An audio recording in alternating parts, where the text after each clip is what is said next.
Okay, everyone, we're going to get started a little bit early because Max Boot is going to be on CNN tonight with the latest developments with China. They want his expertise, and so he has to leave here at 8 o'clock. So we want to maximize our time here with him. We're also very fortunate to have his wife, Sumi Terry, who is here as well. I will mention now, so yeah, I thought, so you're not going to participate tonight then? I can, if okay. anybody wants to know about it. All right. Because I was going to do an introduction on you as well. And that's why I want to do the most important individual in this relationship between the two, which is obviously Sue. She is a senior fellow of the Korea chair and joined the CSIS in 2017, and after a distinguished career in intelligence, policymaking, and academia following Korea issues. She also teaches at the Asian Studies program at Georgetown University and is an analyst and commentator for MSNBC and NBC news programs. Prior to CSIS, she served as a senior analyst on Korean issues at the CIA. Hopefully they're not listening in. From 2001 to 2008, where she produced hundreds of intelligence assessments, and very significant, I was impressed by this, including a record number of contributions to the President's Daily Brief, which my understanding that is read thoroughly by this current administration. And so we're very thrilled to have you here as well. Max Boot is a historian, best-selling author, columnist, and national security analyst who has been called one of the world's leading authorities on armed conflict. But he also does believe in peace at the same time. You are not a John Bolton, I am told. That is true. Don't worry about that. Good to know. And he's called this by the International Institute for Strategic Studies. He is the Jean J. Kirkpatrick Senior Fellow in National Security Studies at the Council on Foreign Relations, a columnist for the Washington Post, and a global affairs analyst for CNN. But what I want to brag about before we turn this over is Max Boot's latest work of history, which is titled The Road Not Taken. And this is another reason he has become my hero. This is the story of Edward Lansdale. Unfortunately, a gentleman who is not that widely known among the American public, but any of us that taught history, and I also used the Ugly American every year that I taught, and he is used as the character in that novel. And this will take you from the Philippines to Vietnam to Cuba. It is an excellent researched book. I was so happy. I was looking for something like this. I cannot thank you on behalf of those of us who admire Edward Lansdale that you did this work. So thank you, Mr. Root. It is also up for a Pulitzer Prize. And so we're very hopeful. If he doesn't get it, there's obviously something wrong with that. And I will also tell you, a more recent book, The Corrosion of Conservatism, is quite a read. Also, you may notice on both of these books, I didn't use a highlighter because I didn't want to stop the highlights, so pages are turned over galore for a reference back on it. So I cannot recommend highly enough both of those books as well. And very quickly, I'll mention that our member John Nixon has another op-ed in the Community Word, so definitely take advantage of that. And then Angela at the end will be talking about her pictures and so on. Also, all cell phones off. Okay, so we have, oops, that would be me too. No. Me too. And so we can make sure we have no interruptions. And so without further ado, so we get maximum time, Tim Shelley, our moderator from WCBU, recent hire, I guess. June 5th. I was at WEK before that. So we welcome you aboard. Thank you for having me. And thank you again, Max and Sue, for coming. Appreciate it. Alrighty. We can just kick it right off here with. Originally had Russia first on the agenda, but given everything that happened with China today, it makes sense to start with China here. So I mean, between the United States charging that China as a foreign currency manipulator to the actions on Chinese actions on American agricultural imports today or exports today. I mean, where does this put us in terms of this escalating trade war situation?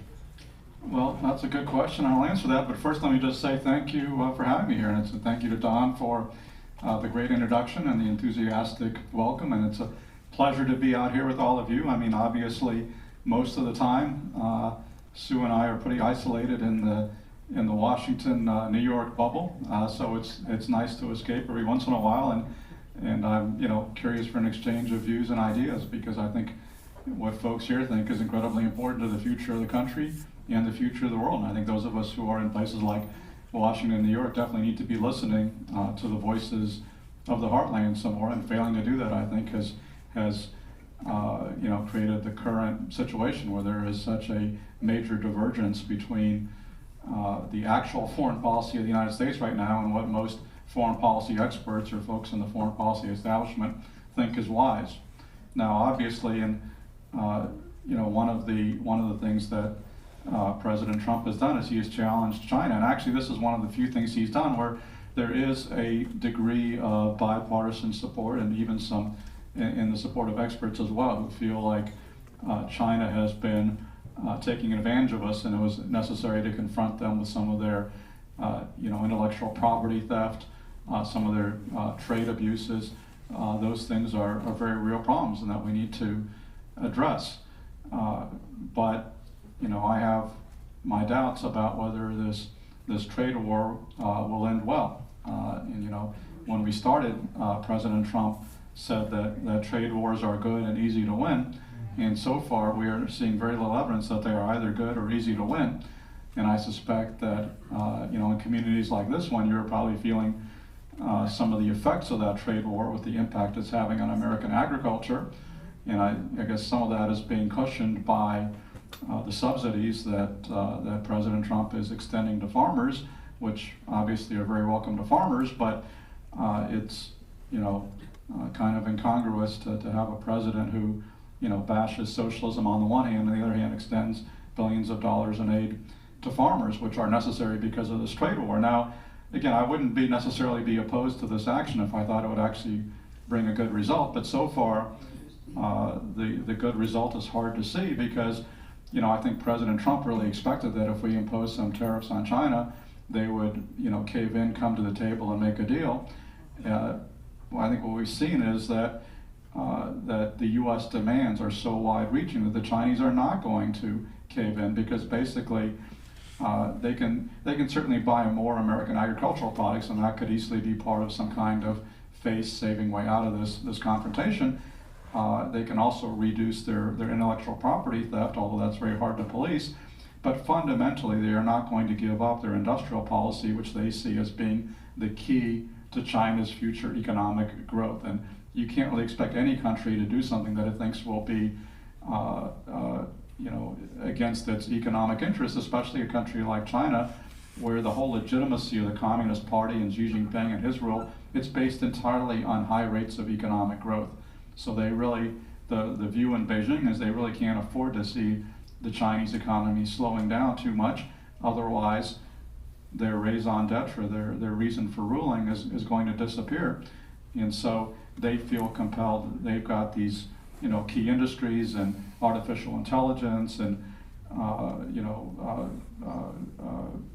various others that they are focusing on as being the key to China's future, and they're not going to give up that state support. They're not going to give up the fundamental economic model that has produced double-digit growth rates in China for decades. And so now we're seeing that we're basically in an impasse. I mean, this is kind of like the trade version of World War I, where you have the two sides in the trenches kind of firing at each other, but not really gaining any yards or giving up any yards. So, Trump has gotten frustrated. Now he says he's going to impose sanctions on something like another $300 billion worth of goods from China. And of course, today you had China retaliating, saying they're going to stop buying American agricultural products, they're going to devalue their currency, and you had a panic in the financial market. So it's not obvious to me, how we get out of this. I'm not sure it's obvious to the White House, because the tariffs and the trade war have not scared China into giving up, and it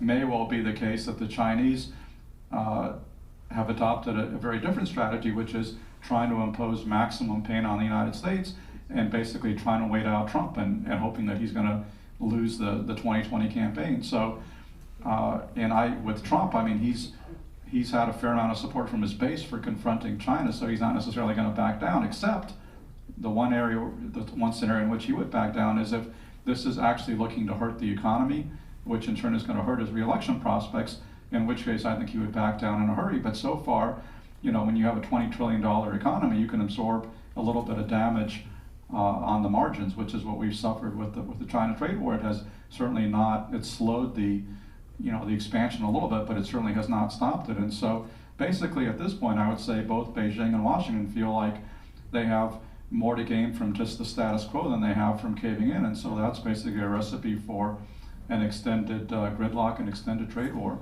So, I mean, looking forward here, I mean, we're talking about short-term damage right now. We see the short-term damage happening with the farmers and with a lot of other industries. I mean, is there a long-term fallout to this ongoing trade war as it continues, maybe even goes in the next year or past the 2020 elections?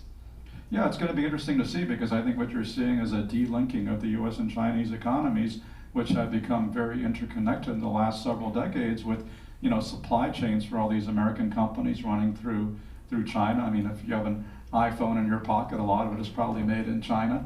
A lot of other products as well. Obviously, the U.S. farm sector has gotten used to selling a lot of soybeans and other products to China, and now you're seeing that trade is going down. Companies are trying to move their factories, trying to find safe havens, and in other Southeast Asian countries or in Mexico, which created its own problems. But yeah, I mean, I think I really don't think anybody knows where this is going to end up, because you're really seeing the deleveraging, the delinking of the world's two largest economies. And you can make arguments for why that might be a good thing, but you could also make arguments for why that would be a bad thing. And this is just such an unusual and unprecedented situation. I mean, I have to admit, I'm not an expert in China, I'm not an expert in trade, so maybe folks who are experts in China and trade have a better idea of where this is going. But from just my layman's perspective, I haven't seen anybody who has a good roadmap of how this plays out. So going into Russia and U.S. relations here, last week the U.S. withdrew from the IMF treaty. They said that Russia had not been abiding by the terms of that for a very long time, and there was no point basically in the U.S. staying in that, according to Mark Esper. So, I mean, what does this indicate in terms for U.S. policy with Russia moving forward? Well, I mean, I've been critical of a lot of Trump administration initiatives. This is one I actually support, because Russia has actually not been abiding by the Intermediate Nuclear Forces Treaty, and this is not just President Trump saying this. I mean, President Obama said this. This has been a judgment of the U.S. intelligence community going back several years, that the Russians have developed an intermediate range cruise missile called the SSCA, which is in violation of the INF Treaty. And the INF Treaty itself is very limited because China is not bound by it, and China is developing a whole new class of intermediate range missiles, and we are seeing the balance of power tilt against this in the Western Pacific, because they're able to field these missiles and we're not. The only intermediate range missiles we currently have are on ships, on submarines and on surface vessels, which are very costly to operate, very vulnerable to Chinese counterattack, and we can't have land-based intermediate range missiles, which would make a lot of sense to put them into places like Guam, Japan, Australia, and elsewhere. So I think it actually does make sense to exit the INF Treaty. But there's a larger question of U.S.-Russia relations, which are in a very strange position right now, because the Trump administration, to be fair, I think has done some things to toughen sanctions on China. A lot of that, in fact, under pressure from Congress. So we have not necessarily, we have really not seen a real rapprochement between China and between Russia and the U.S. Relations are still very tense, and yet President Trump seems to have a little bit of a crush on Vladimir Putin, because he never says anything bad about him, and he's willing to accept Putin's disingenuous denials that he interfered in the 2016 U.S. election. President Trump doesn't want to mobilize the full resources of the U.S. government to protect U.S. elections. And so you have this kind of, it's a weird situation where there's a disconnect, I would say, between the president and his own administration, where a lot of people in the administration, including John Bolton, among others, Mike Pompeo, they're all basically Russia hawks. They want to get tough on Russia, and whereas President Trump has been pretty admiring of Russia and Putin in his rhetoric, and so you have the administration kind of being both hawkish and dovish on Russia at the same time, and so I would say at best it's a mixed message.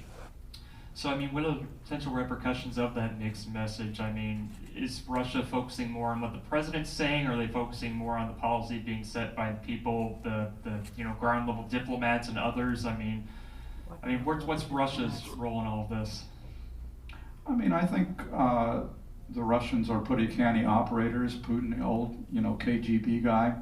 I mean, he knows how to work the levers, and he is certainly maximizing Russia's power, which is, in economic terms, I mean, Russia is a pygmy, but they are a geopolitical giant, in part because of their military power, in part because of their nuclear power, but also because Putin is so clever about projecting Russian power, and he is basically, he's utterly amoral. He just wants to maximize his own power and his country's power. He doesn't care about things like truth or human rights. So he can he can get away with an awful lot of things, and he is doing that. He is really expanding Russia's power in a way that we have not seen since the end of the Cold War, where Russia is now a major player in the Middle East, almost a dominant player in Syria. Right now they're getting closer to China than they have been since the 1950s. You're seeing China and Russia conduct joint military exercises. You're seeing Putin having phone calls with Trump and trying to charm Trump, but still continuing his operations to undermine American democracy, as Robert Mueller and other current and former U.S. officials have testified. So, I think, Putin is an amoral SOB, and you see his goons beating up peaceful protesters in Moscow, but, if I had my fedora on, I would doff my fedora to him, because just from the standpoint of realpolitik, he knows what he is doing, and he is pretty skillful in playing a weak hand pretty well from his vantage point. So moving to cyber warfare, it's been something that Russia's really been ramping up in the last several years, and I mean it's cheaper than perhaps conventional warfare, and I mean not only Russia, North Korea, several other countries have really been beefing up their cyber warfare capability. I mean, is the U.S. prepared? I mean, is the U.S. on par? Do we have some more work to do on that front? We are not prepared. I mean, we can certainly carry out offensive cyber operations. I mean, we have offensive cyber capabilities that are probably better than anybody's, although they're very tightly concealed, and we don't normally roll them out. Occasionally, when we infect, the Iranian nuclear program with a virus, and that becomes news, but generally it's kept under close wraps. But we are at a real disadvantage in terms of defending ourselves, because we are so reliant on computers as a society. We are so wide open as a society. We're a liberal democracy, a capitalist country, very wide open. In a way, countries like China and Russia have an advantage because they control the internet. They actually censor the internet. And so that makes it, not only are they deciding what their people get to see, but they're also makes it easier to defend for attacks from afar. And remember, one of the most potent attacks that we have seen on the United States, one of the most successful, was what the Russians did in 2016, which was really hacking and manipulating our elections. Well, it's much harder to do that. We can't really do that with Russia or China because they don't have elections to manipulate. They don't have free and fair elections. They don't have the normal flow of information. So we're wide open. They're not wide open, and we don't have adequate defenses because it's the Department of Homeland Security which is charged with protecting most civilian infrastructure, but they don't have the kind of resources that the NSA has, and private corporations are basically in charge of doing their own thing, and that's a lot of the reason why the Russians and other foreign players have found Twitter, Facebook, Instagram, and others fairly easy to manipulate because these are private companies that are on their own to defend themselves against state actors. It's an unfair playing field. And there's nobody in Washington that is really charged with oversight of social media for obvious First Amendment reasons. But there are pretty weak protections across our civilian infrastructure, whether it's financial or name the system. It doesn't have very robust protection, certainly not of the kind that we have for military computer networks like the CIPRNet and others. So we have a massive vulnerability, and only some of it has been displayed today. I think you're going to see a lot of other countries with robust hacking capabilities, including not just China and Russia, but also countries like North Korea, Iran, and many others, and of course, private actors too. This is something that terrorists can get into very easily. It doesn't take a lot of resources to unleash a computer virus. So, I think we are wide open, and we're just at the beginning of this kind of cyber warfare. We're kind of, in cyber terms, we're kind of where aerial warfare probably was, in 1912, 1913, really at the dawn of a new age of warfare. So I mean, as cyber warfare evolves, and the internet is relatively young in terms of, compared to other forms of warfare. How does this really evolve? Do we eventually see countries forming treaties to barring cyber warfare or governing cyber warfare? How does this affect conventional warfare? How is this going to change the fabric of the military, basically? Well, these are great questions for which I don't think anybody has a great answer. This is kind of like opining on the future of aerial warfare in 1912, when you had that was the year you had the very first bombing runs by the Italian Air Force in Libya, and of course nobody could imagine, a few decades down the road, thousands of bombers being unleashed on Germany and Japan, and nuclear weapons being utilized. Nobody could predict that future. I don't think anybody has a great idea of the future of cyber warfare as well, but clearly it is becoming much more important, and especially because, our military, just like every other institution in society, is heavily dependent on computer networks. And so, for an enemy to cripple American military power, you don't necessarily have to sink an aircraft carrier, you don't necessarily have to shoot down an F-35. If you can disrupt those computer networks, our weapon systems become nearly useless. And so that is a nightmare scenario, but it's one that countries like China and Russia are working very hard to bring about. So I don't think we know what a full-scale war would look like, but certainly it would have a heavy cyber component. What we do know is that we're seeing a lot of gray zone warfare right now, where you're seeing cyber attacks and we don't know how to respond because, is a virus, is that an act of war? Is that like, is that like Pearl Harbor, or is it just like espionage? We don't know how to treat this stuff. There have been some analogies thrown out to nuclear weapons, but it's a little bit different, because it's actually a lot different, because, with nuclear weapons, if you use them, you don't hide that fact. It's pretty evident. Thousands and tens of thousands and millions of people are getting killed, whereas with cyber weapons, not so clear cut. The dividing line between espionage and attack, it's very blurry, and you have a lot of preparing the battlefield that goes on with both Russia and the US and China and others. We're basically seeding the infrastructure of the other state with these buried time bombs on their cyber networks, so that if you actually get into a conflict, you have the capability to suddenly disable their electrical grid, for example, but you don't know that that's there until it happens, right? And all these countries are doing that. So I don't think we have a clear idea of the full extent of this kind of warfare, and hopefully we'll never find out, but I suspect we will sooner or later see some of the nastier capabilities being trotted out. So shifting to North Korea, North Korea has been conducting several missile tests in the last several days. I believe there's been 2 today by my last count. They may have increased since last I checked. But, what's our current situation in North Korea? President Trump has made several overtures to Chairman Kim to try to improve relations. He's crossed the DMZ into North Korea. There have been a lot of attempts to better our relations with the country. Are we seeing any kind of payout from that? I mean, are we seeing any improvement in our relations and our diplomacy with North Korea?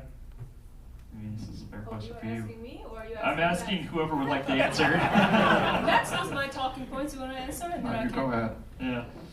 Well, we're nowhere with North Korea. But let me just stand up so I can see you, because I like to make eye contact. Let's just step back a little bit. Can I just answer this question? Because we've been dealing with North Korean crisis for 25 years. We had 3 U.S. presidents have been dealing with North Korea, right? We had Bill Clinton. The North Korean nuclear crisis really began in 1990s when Bill Clinton tried to deal with it. We had a bilateral discussion. We had a bilateral agreement with North Korea, which fell apart in 2002 when we found out North Korea was cheating on the agreed framework. President Bush came into the office. He was initially pursuing a hard line, calling North Korea axis of evil, State of the Union address in 2002, but pursued a multilateral agreement with 6-party talks, had more agreements with North Korea. So we forget that we actually have agreements with North Korea. We had 2005 joint statement, we have 2007 agreement, and all of that fell apart over verification. Then President Obama came into the office. He was willing to meet with Kim Jong-il at the time. Remember, during the presidential debate with Hillary Clinton, he says, I'm willing to meet with Kim. But North Korea was conducting nuclear tests, withdrew from the 6-party talks. So Obama pursued what you call strategic patience policy. So in theory, I would say that when President Trump came in, and I can understand the desire to sort of say, you know what, we tried almost everything with North Korea's hardline policy, bilateral agreement, multilateral agreement, everything fell apart for 25 years, so why not give a chance at the highest level and try to meet with Kim? The problem is, what happened? We had, in past year, we had Singapore, right? They met in Singapore, they met in Hanoi, they met at the DMZ. Where are we now? We are nowhere because we still don't have, Singapore Declaration was an aspirational statement. Right? What we got out of North Korea was that they were going to work towards denuclearization of the Korean Peninsula. I work towards a lot of things every day and I don't achieve it, okay? So we got more out of North Korea in the past. So meanwhile, in the whole past year, North Korea has been accelerating. They've been working on their nuclear missile program, right? And we don't even have an agreed upon definition on what even denuclearization means. Right? North Korea is talking about a completely different thing. We're talking about denuclearization of North Korea as North Korea giving out nuclear weapons. North Korea is talking about the Korean Peninsula and the region. And so they're talking about U.S. extended nuclear umbrella that we have over South Korea. They're talking about U.S. alliance commitment to South Korea. They're talking about U.S. troops in South Korea. So we don't even have an understanding of just under even the definition. So I think where we are is right now, North Korea is playing a game with obviously with the United States. I think their game is to drag this out, and their goal is simple. They want to achieve they want to gain international acceptance of North Korea as a nuclear weapons power. And I will tell you right now, North Korea is closer to achieving that goal than the United States achieving our goal if our goal is still denuclearization. Right? So, what we gave in the past year is we gave a lot of legitimacy to Kim Jong-un. President Trump met Kim 3 times. Now Kim met with Xi Jinping 4 times. He met with Putin. He met with South Korean president 3 times. Now he's all of a sudden looking like a normal leader of a normal country. We forget this is a guy who killed his half-brother using banned WMD at a major airport. He killed his uncle, right? We completely forget about them. Now he's like, oh, this is a ruler of a normal country. Absolutely not. So unfortunately, I would say we are, we are better off than 2017, whole fire and fury, rocket man on a suicide mission, preventive war, all of that. We are better off than that. But I don't think we're anywhere near close to achieving our goal. And I'm sorry to say, over the long term, I think North Korea is going to achieve their goal, which is just de facto acceptance of North Korea as a nuclear power. Thank you. All I can say is amen. While we're on topic of nuclear power, let's move to Iran here. I mean, because that's a good segue, right? I mean, U.S. has withdrawn from the nuclear agreement. The remaining countries still in the agreement are trying to hold some semblance of it together. It looks like that's not working out very well based off of some of the signs that are being thrown out right now. I mean, Is that agreement salvageable? And I mean, what should the strategy be? The U.S. is trying more sanctions. Some people say those are working. Some people are saying that's causing Iran to lash out. I mean, what's the right path there?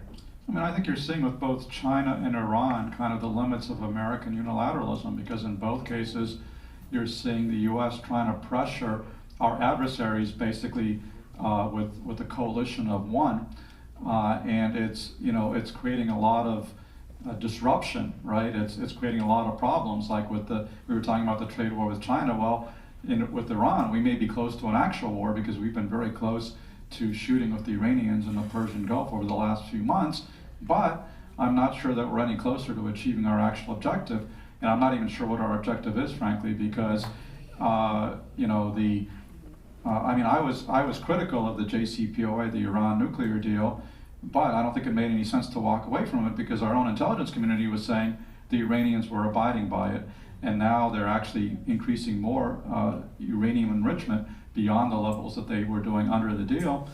So it's not curbing their nuclear program. It's not curbing their support for militant terrorist groups like the Houthis or the Hezbollah or others. All those are still being supported by Iran. So I'm not sure it's achieving beyond ramping up tensions. Now, the sanctions that we have reimposed on Iran are definitely hurting the Iranian economy. There's no question about that. They are taking a major hit. Their oil exports have plummeted, but it hasn't really produced good behavior. It hasn't produced an Iranian willingness to talk, and it's not clear what the administration seeks to produce because, Secretary of State Mike Pompeo laid out 12 points, 12 demands for Iran to meet, which they're never going to meet. It's basically demanding that they give up not only their nuclear program, but also their missile program and all of their regional proxies, which they see as being core to their foreign policy because, the Iranian mindset, I don't want to justify Iran because it's a tyrannical, terrible,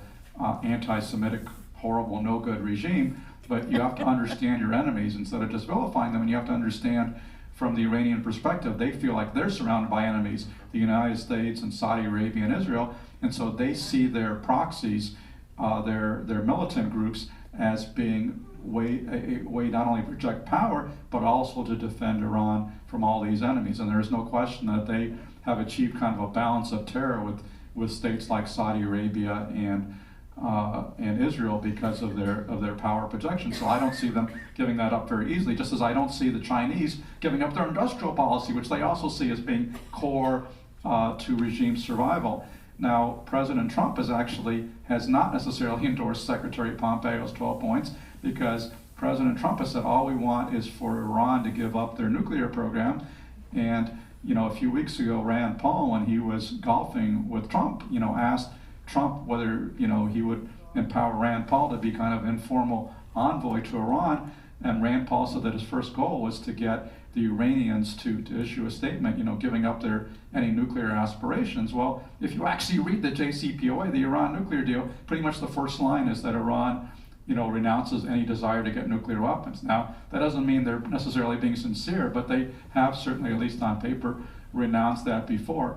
And with Iran and with China both, I'm kind of left wondering, okay, we're in these confrontations, but I keep coming back to the question that General Petraeus asked during the invasion of Iraq, which is, tell me how this ends. What is the exit strategy? How do we get out of this? How do we achieve our objectives without losing face, without suffering a humiliating defeat, but also without getting into a war with Iran? And it's not obvious to me that the administration knows what that third way is right now. So, just talking more broadly, some of the themes you've touched upon tonight, do you believe the Trump administration has a coherent foreign policy currently? It sounds like you're hinting that you do not believe so. Yeah, if anybody thinks they have a coherent foreign policy, I'd love to hear what it is. You can argue about whether it's being successful or not, but I don't think anybody who even supports it would say it's necessarily coherent because it's very episodic. There's very little coherence, for example, between the U.S. approach to North Korea and Iran because on the one hand, President Trump is saying that he thinks that Kim Jong-un is a wonderful leader with a glorious vision for his country. He's said he's literally in love with Kim. I mean, he's actually said he's in love with Kim. He thinks he's a good guy. He really admires him. And this is a ruler who, as Sue pointed out, killed his half-brother, killed his uncle, keeps hundreds of thousands of people in political gulags. One of the most oppressive rulers on the planet. Not only that, but he's a ruler who continues to build nuclear weapons. And the U.S. intelligence community has estimated in the last year, since we started negotiating with North Korea, they may well have built something like a dozen more nuclear weapons. And on the other hand, you have Iran, where President Trump constantly vilifies the rulers of Iran. And no question, they're oppressive, they're awful, they're horrible, but they're not any worse than North Korea. And the Iranians don't actually have a single nuclear weapon, as opposed to the maybe 60 that North Korea has. So why is he, embracing North Korea and confronting Iran? There is a certain incoherence there that I can't explain. All right. Well, I'm going to open it up for questions now. We've got about 25 minutes left here, so open up to anybody in the audience here. I'm going to make a quick comment. We have 2 microphones going, so Conrad's on that side and Don's going to be on this side. But I want to make sure that this is an open forum and we'd like to hear his comments, so please keep your comments to a question. And then we'll get more questions in and allow him to give his comments. And if you'd like Dr. Terry to make comments as well, she's willing, so just let us know. So Angela, I can't make a speech? No. Oh, okay. So you sort of asked the question about why is there one approach on the part of the president with Iran and another with North Korea? Maybe the answer is Israel, the Israeli lobby. What do you think? I mean, that's certainly part of it. I mean, President Trump has been, very pro-Israel. And I mean, I say that as somebody who is actually also very pro-Israel, but he is really pro-Israel, to a degree that I don't think we've seen with any previous administration, which I would, you'd have to explain it to some extent in American domestic political terms. But when you talk about the quote-unquote Israel lobby, I mean, a lot of the base, a lot of the reason why Trump is so pro-Israel is because evangelicals are his core supporters, and they're very pro-Israel. So, I mean, part of it is that there are people like Sheldon Adelson, who is a very big Trump donor, very pro-Israel, and so obviously Trump is catering to people like Sheldon Adelson, but he's also catering to a lot of evangelicals who are very pro-Israel. And my concern is, as somebody who's pro-Israel, my concern is that President Trump is turning support for Israel into a very divisive political issue, which is going to come back to haunt Israel in the future. Trump and the Republicans are not going to be in power forever. You're going to have a Democratic administration, and I think this kind of heavy-handed embrace of Israel, empowering Israel to annex the Golan Heights, for example, which I think is a mistake.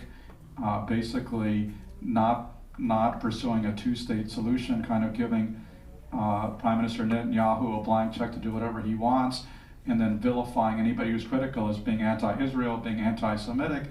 I think that's over the line. And I say that point. There are people on the left who are anti-Semitic. I mean, Congresswoman Ilhan Omar has made anti-Semitic statements that I find reprehensible, but I also find it reprehensible that President Trump is trying to say that anybody who's critical of his Israel policy is basically an anti-Semite and anti-Israel. And no, there's a lot of room for debate, even among people who support Israel, about the best way to go about it. And you can be supportive of Israel without necessarily supporting everything that the Netanyahu government is doing, just as you can be a good American without necessarily supporting everything that the Trump administration is doing. And so, my concern is that President Trump is really focused on his narrow political prospects, which lead him to be 200% pro-Israel, but Prime Minister Netanyahu is also embracing President Trump because that's good for him politically, and he's facing yet another re-election in September. But I don't think this is necessarily good for the long-term relationship between the U.S. and Israel, which ought to be on a more bipartisan and less political basis. Here in the middle. Okay. A couple questions about China. So, first of all, you said that No, I've been waiting so long for this question, I think I forgot what I was gonna say. Yeah, intellectual property rights, which I think a lot of people felt that we have not been strong enough in fighting that before. I think probably all of us in this room would agree with you that what he's doing with tariffs are awful. In fact, I think that our economy is gonna suffer over the long term terribly with this.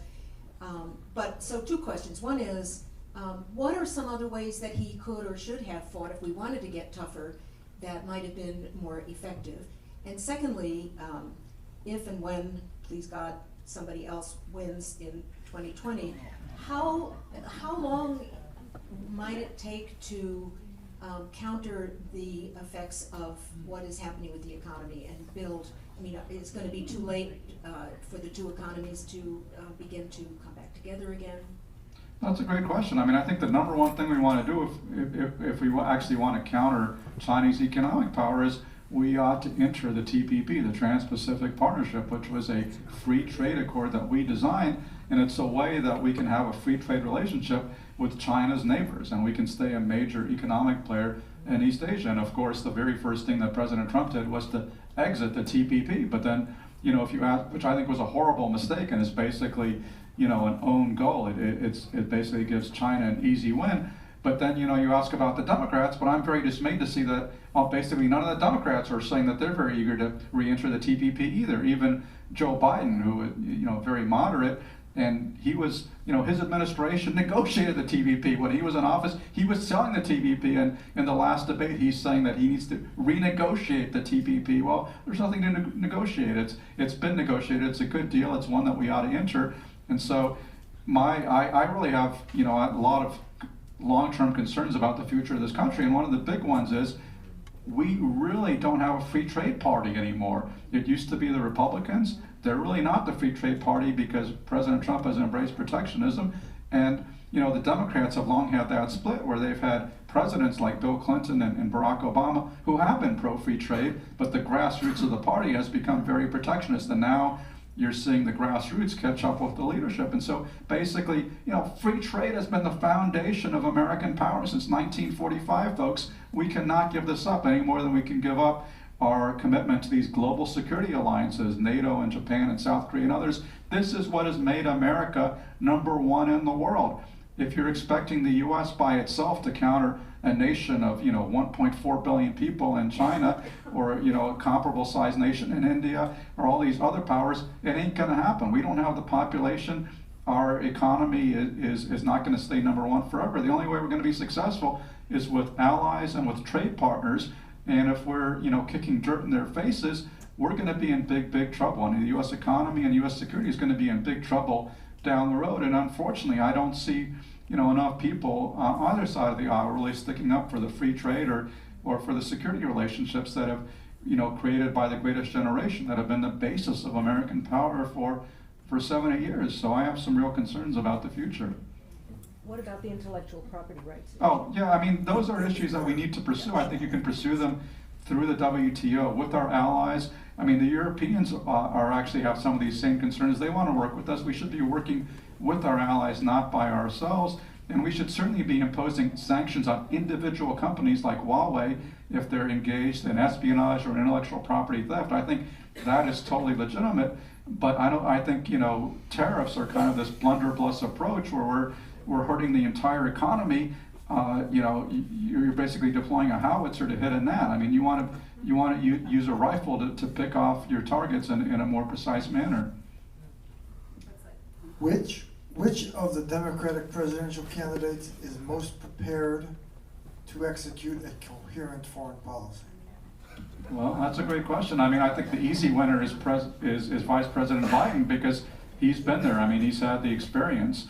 And I don't necessarily agree with him on everything, but it's hard to nobody else really holds a candle to him from having been vice president for 8 years, having been in the Senate for about 800 years before that. So he has a vast amount of experience, and so he's way up here, and everybody else is way down there because there's basically. I'm trying to think about the Democratic field. It's a lot of people. It's like 24 people, but I can't think of a single person other than Joe Biden in that entire field who has any practical, hands-on experience with foreign policy or national security policy. not one. And this is unfortunately a recurring theme in American politics. We don't pick the best qualified people. In fact, we tend to see qualifications as being a demerit in our electoral process. You know, it's like, you know, like you're choosing the pilot of the airplane, and you're saying like, oh, you've logged 10,000 hours. No, we've done that before. We've flown with you before. We don't like that. Why don't we choose this person who's never flown before and see what happens? Just roll the dice and hope for the best. That's kind of the American approach to national security and foreign policy, and I think that's why we keep making so many, we have so many screw-ups, because we have people who don't know what they're doing, and eventually they learn, but most of them, I don't know that the current incumbent is learning, but eventually most of them learn, but the cost of that learning can be pretty high for the entire country. Okay, question here.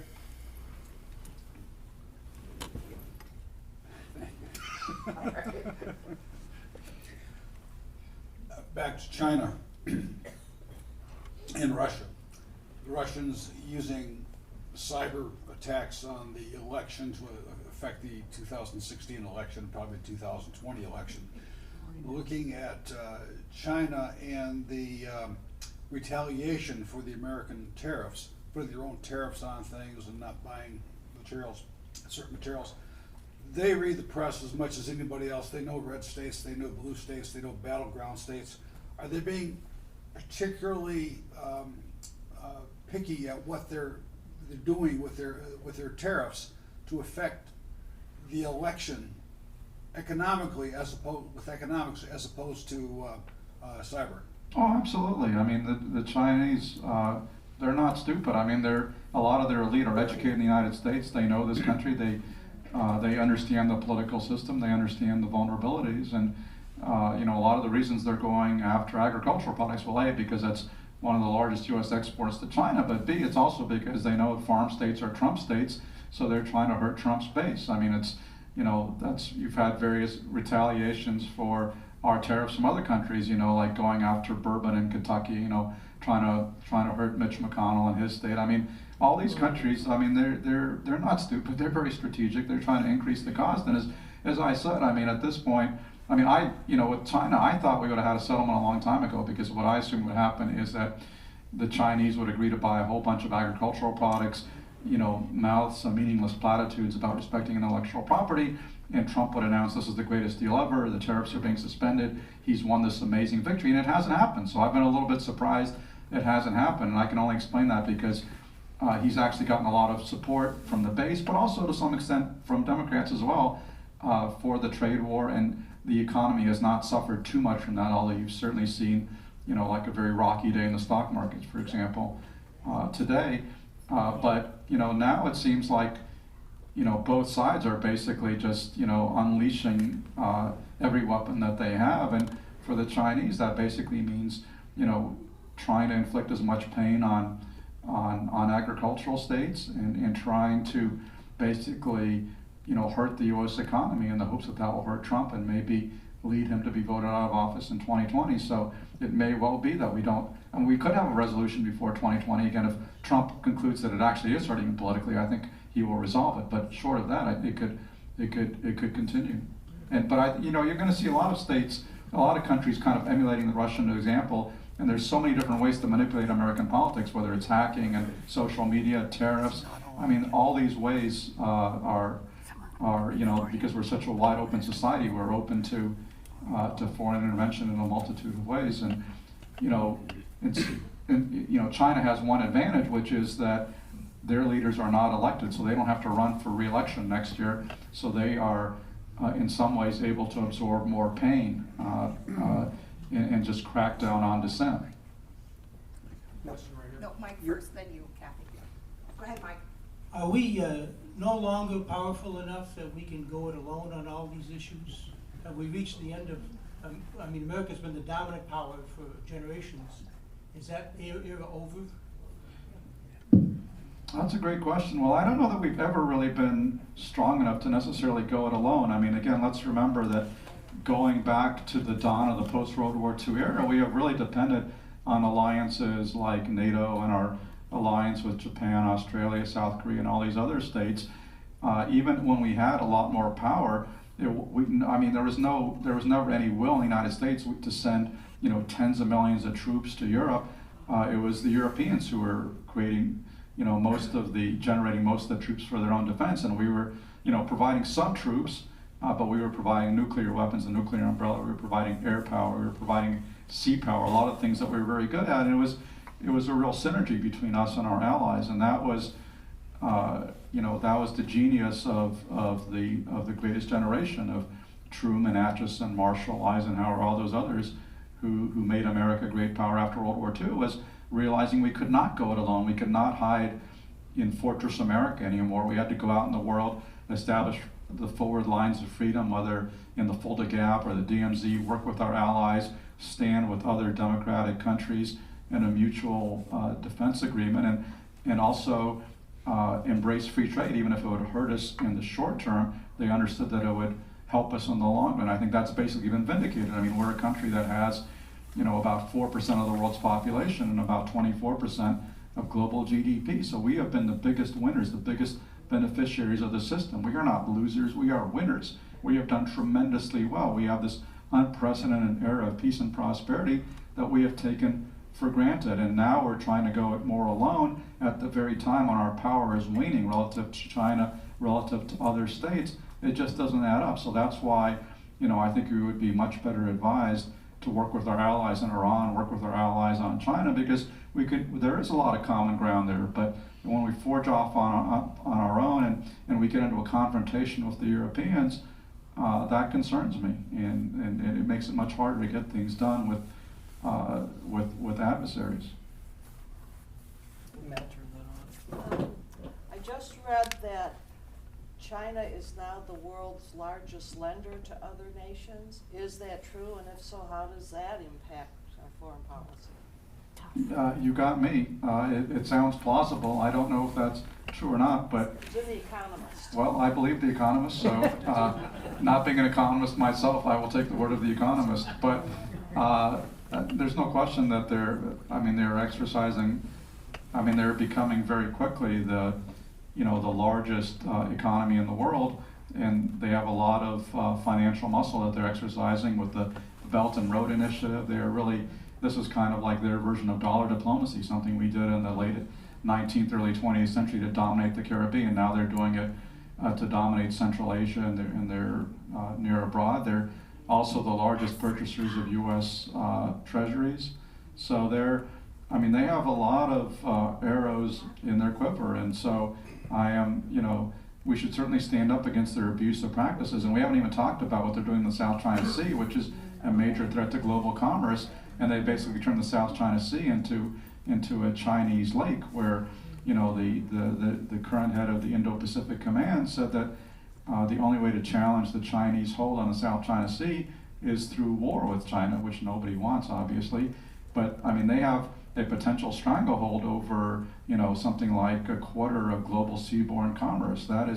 So they are financial, military, and every other sphere. They are expanding their power. And bottom line is, as a country of 330 million people, we are not going to be able to counter China by ourselves. But if we're aligned with India, Japan, Indonesia, Vietnam, there's a lot of other countries that are also worried about the rise of China, which is why it's so needless that right now we are in a trade war with India. Why are we in a trade war with India? We need India. They are our natural allies, the world's largest democracy. We should be standing shoulder to shoulder with them instead of fighting with them over a few $100 million here or there, or these petty trade disputes that really are not worth the candle. What are your thoughts, or what's being done, if anything, to protect the 2020 elections from major Russian or Chinese influence? And are any of the private companies, Facebook, Twitter, involved with any kind of protection? Well, certainly not enough is being done. I am really puzzled and aghast that Senator McConnell is not allowing these election security bills to come for a vote before the Senate. I don't know how you justify that. How is election security not a bipartisan issue? It is just puzzling and aggravating that these measures, which actually have bipartisan support, have passed the House are not getting a vote in the Senate, and time is running out because we need to start safeguarding the elections right now. And we constantly hear warnings from the FBI director, from the Director of National Intelligence and others that these attacks are continuing. They have not stopped. They will continue, and we need to enhance federal power, something we've been averse to because we've had these, all our electoral systems are all run by the states, but a lot of them have antiquated computers wide open to hacking. This could be a catastrophe because you can imagine if there is, and we know that in 2016 the Russians were actually, among other things, hacking state electoral systems, and if there is a successful hack in 2020, that calls the integrity of the entire election into question. I mean, that could be a nightmare for our future as a country. I mean, imagine whether Trump wins or loses, if the integrity of the election is called into doubt. I mean, just think about how we're at each other's throats right now. What's going to happen if we can't have faith in the outcome of the election? What are we going to do? Rerun the election? There's no obvious, there's no obvious alternative. We got to have paper ballots, for example. We have to mandate that everybody has to have paper ballots, and that's not currently the case. I mean, just very commonsensical things that are not being done, and part of it is because, President Trump doesn't even want to admit that this attack occurred. He's not directing all the agencies of the U.S. government to work on stopping another one. Now, the good news is that a lot of those agencies are working anyway, and Dan Coates, for example, before resigning as DNI, Director of National Intelligence, designated a high-level intelligence community official to coordinate election security, which is very important. So there are things that are being done. Chris Wray I'm sure is doing a lot at the FBI, but it just does not have enough coordination and coherence, and it doesn't necessarily have the kind of authorities that it needs, that needs to be passed by Congress. Okay, final question and maybe a brief answer because we don't want you to be late. Yes. What do you make of figures like Rush Limbaugh or Ben Shapiro, who maintain that Russian interference in the election is a falsehood, that's been a narrative driven by the left? Well, I don't know what Rush Limbaugh or Ben Shapiro say, but I do know what is documented fact, which is the assessment of the U.S. intelligence community, of the U.S. judicial system, of Robert Mueller, the special counsel's office. I mean, this is like saying,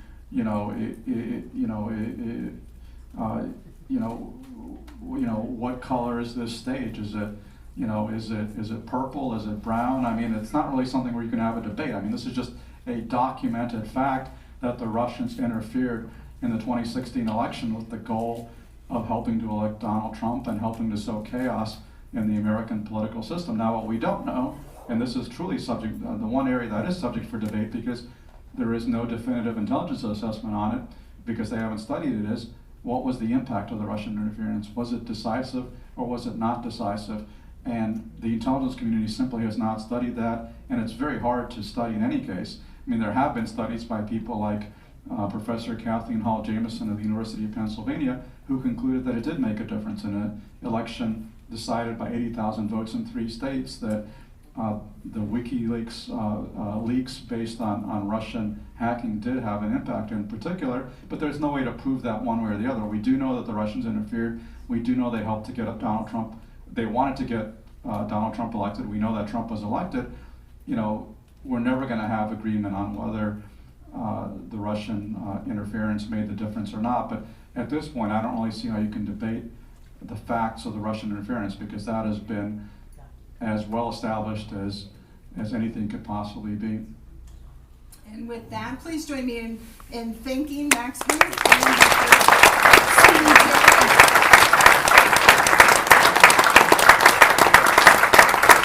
We have a gift for you. Don is an incredible photographer, and he produces lovely note cards with his photography from around the world. And so it is our pleasure to gift you with a box of his note cards, and wish you well in your research and in your interview for someone a little more important than us.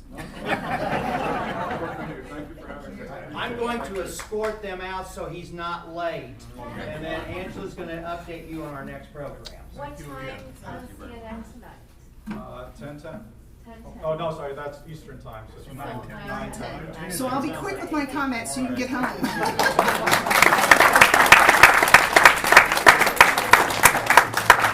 That's very nice, very nice. Somebody, who are you pointing at? Oh, thank you, it's Tim.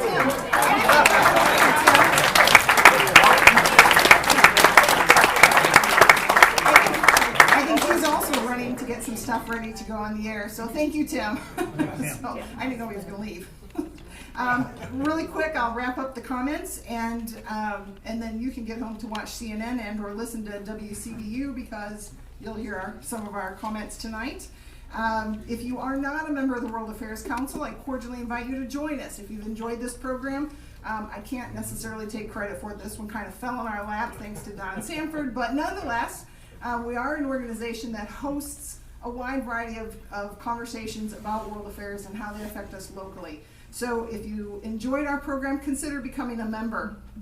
And if you are a member, and even if you're not, but if you're a member, please join us at the Peoria Riverfront Museum on August 25th. It is a Sunday afternoon. We're going to have our annual meeting, tell you what we've been doing all the last year, what we got planned for the next year, and roll out our budget and all that kind of good stuff. We've got a glass of champagne with your name on it when we roll out our next fundraising announcement. So come join us for that. It's going to be a lot of fun, and of course it's free. So upcoming events on Tuesday, I believe, August 13th. Is that a Tuesday? The national organization hosts a monthly program called Know Now, K-N-O-W Now. And this month in August is a conversation with Dean Alexander, who is a professor at Western Illinois University. Don will actually be talking with him about his book on family terror networks. And so I'll send out the call-in information. It's just a dial-in. You do have to register, and then they send you the call-in information. But everybody is welcome to join if you like. It's only a half hour. You don't even have to ask a question. You can just listen. But they're usually pretty good, and that is a benefit of your membership in the World Affairs Council. The next program is our usual third Thursday program, Iran in Perspective, with Dr. Hadi Esfahani from the University of Illinois at Champaign-Urbana. He is a native of Iran, and so his perspective is a personal perspective on U.S.-Iranian relations. And so that is at Barracks Cadran. You can pick up one of those flyers out on the desk if you like. We do have another special event that just was confirmed on Friday, so I don't have a place for it yet. But on Monday, September 16th, if you have a lot of questions about China, the president of the National Council for U.S.-China Relations will be in Peoria to speak to us about Peoria and U.S.-China relations. He's just spent a month in China talking with a wide variety of folks about the tariffs, about our security issues, are students on campuses really spies, all kinds of really interesting issues. And so intellectual property rights, I know that came up a couple times. So that is Monday, September 16th. That is another program that kind of fell into our laps, and it's just too awesome to turn down. So as soon as I have a spot for it, that will go up on our website as well. And then we have in October 2 events. The first is, if you know Edie Barnard, we have a Happening in the Heights. So she spent 11 years in Barbados, hobnobbing with some of the island's rich and famous. And so she's got some interesting stories to share. We'll have music, we'll have rum drinks, we'll have heavy hors d'oeuvres, and a lot of fun. So that is October 10th. And then the following Thursday is our program on cybersecurity here on campus. The title of that, which I don't have on the internet yet, but will this week, is Hacking for Fun and Profit. So, Cody Kretziner from Sion, or A5, they are a federal, they help the FBI and the NSA and those folks root out cybersecurity threats. And so he's got some interesting stories and some perhaps advice on what you can do to be aware of and prevent being hacked yourself. So any other comments, any things coming up that I'm forgetting? We had a great book club last weekend. The Spy and the Traitor was really a good book, a great discussion. And our next one is The Free Taxi in Shanghai. So January. Last Sunday of January, right? October, my God. Sorry, we're rushing ahead here. the last Sunday of October. So, all right, time for me to go to bed. All right, yes. I don't know if this was taped in its entirety. I don't know either. It was supposed to be, but I don't know if he was able to connect. Okay. So WCBU is going to begin a local broadcast hour. I think it's Monday through Friday. 1 hour a day is going to be completely local programming. So I'm not sure today worked because he didn't bring the right cable. But in the future, programs like this will be taped, and then they'll run on WCBU. So, well, thank you. So, yeah, he's a really. Have you taped it? I've got it recorded. Yeah, I've got it recorded. It will be up on Harbinger Student Media with Illinois Central College. So if you go to iccharbinger.com, ICC Harbinger, it'll be up there shortly. Hey, Wes, send me the link, Will okay? do. And then I'll share it with everybody. Great. Thank you. Thank you. Thank you. Next year's on me. So, thank you all for coming tonight. Again, if you're not a member, please consider joining us. We'd love to have you. We're a big tent, lots of discussion. So, have a nice day, and we'll see you soon.